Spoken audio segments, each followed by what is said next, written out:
BRS party social మీడియాలో డబ్బులు పెట్టి కాంగ్రెస్ పార్టీపై అసత్య ప్రచారం నిర్వహిస్తున్నారని కాంగ్రెస్ పార్టీ జిల్లా అధ్యక్షులు ఆంజనేయులు గౌడ్ మండిపడ్డారు. నర్సాపూర్ కాంగ్రెస్ పార్టీ కార్యాలయంలో మీడియా సమావేశం నిర్వహించారు. ప్రభుత్వ హాస్టళ్లపై బీఆర్ఎస్ అసత్య ఆరోపణలు చేస్తుందని, గత 10 సంవత్సరాలుగా పట్టించుకోని ఆర్ఎస్ ప్రవీణ్ కుమార్ హాస్టళ్లపై అసత్య ప్రచారం చేస్తున్నారని, కాంగ్రెస్ పార్టీ హాస్టళ్లను దత్తత తీసుకుని విద్యార్థులకు నాణ్యమైన భోజనం అందించేందుకు కృషి చేస్తామని అన్నారు.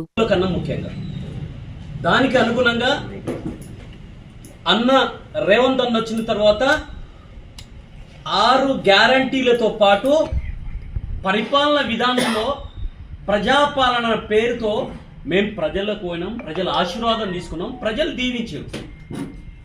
దానికి వక్ర భాషని చెప్పే విధంగా 6 నెలలు కానేలేదు 6 గ్యారంటీల మీద ఎంతో మంది రకరకాలుగా మాట్లాడుతూ వారు దీక్షా దివాస్ పేరుతో కానీ వారు తర్వాత ప్రచార ఆర్భాటాలు వాళ్ళకి ఎందుకంటే డబ్బులతో కూడుకున్న పార్టీ అది, వారికి అభద్రతా భావంతో కూడిన పార్టీ అది, వారికి ఏంటంటే కుటుంబ పార్టీ అది. అందుకోసానికి వాళ్ళు డబ్బులతో రాజకీయం చేయాలంటే కుదరదు. కాంగ్రెస్ పార్టీ అనేది ఇది కార్యకర్తల పార్టీ, ఇది కార్యకర్తల కష్టార్జితమైన నిర్మాణమైన పార్టీ ఇది.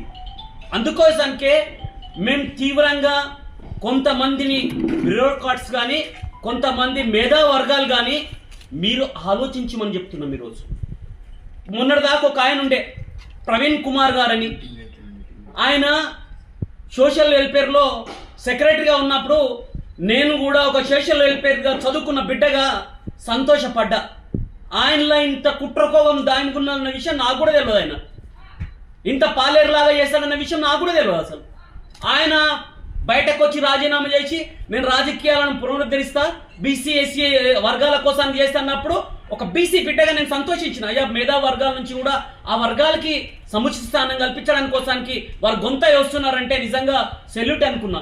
కానీ వారు కేసీఆర్ గారికి మోచేతిలో నీళ్ళు దాగి వాళ్ళు పంచ కింద పనిచేస్తా అంటే ఎవరికి అభ్యంతరం లేదు. కానీ కాంగ్రెస్ ప్రభుత్వాన్ని కించపరిచే విధంగా, కాంగ్రెస్ ప్రభుత్వాన్ని బదలాం చేసే విధంగా చేస్తే ఆ ప్రవీణ్ గారికి, ఆర్ఎస్ ప్రవీణ్ గారికి తీవ్రంగా హెచ్చరిస్తున్నాం.